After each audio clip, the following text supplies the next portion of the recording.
शेतकरी बांधवांनो, एक अतिशय मोठी आणि महत्त्वाची अपडेट आहे.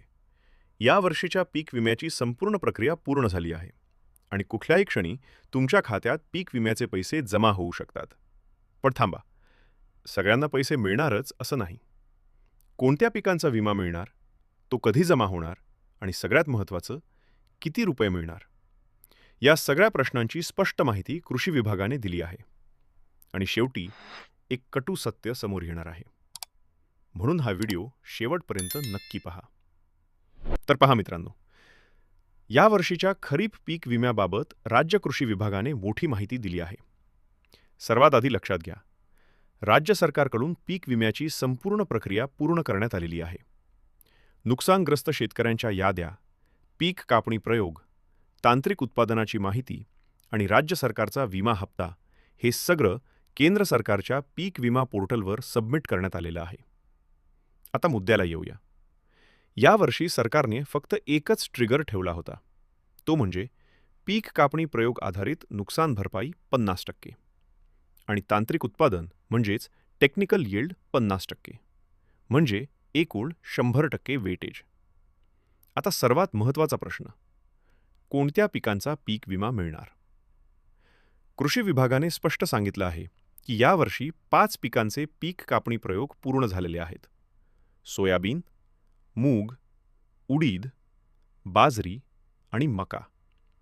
या 5ही पिकांचा पीक विमा आता कुठल्याही क्षणी शेतकऱ्यांच्या खात्यात जमा होऊ शकतो. मग प्रश्न आहे, विमा कधी जमा होणार? जानेवारीमध्ये पीक विमा जमा होईल असं आधी सांगितलं गेलं होतं. पण अजूनही खात्यात पैसे आलेले नाहीत. याचं कारण काय? केंद्र सरकारच्या पीक विमा पोर्टलवर टेक्निकल फॉल्ट आलेला आहे.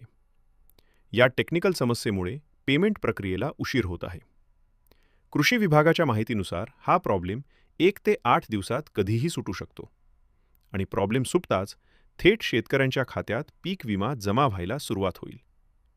आता सगळ्यात मोठा आणि धक्कादायक प्रश्न, नेमके किती पैसे मिळणार?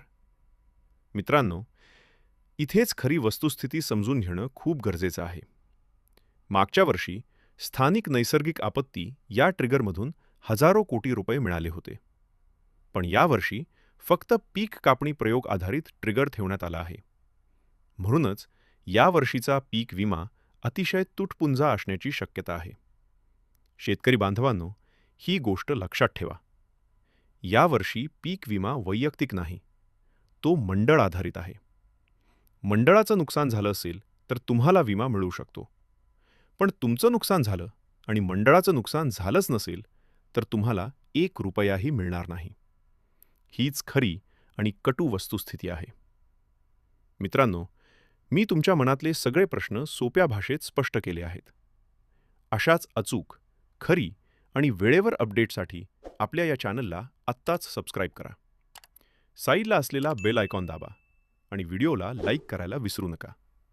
धन्यवाद. पुढील महत्त्वाच्या अपडेटसह पुन्हा भेटूया.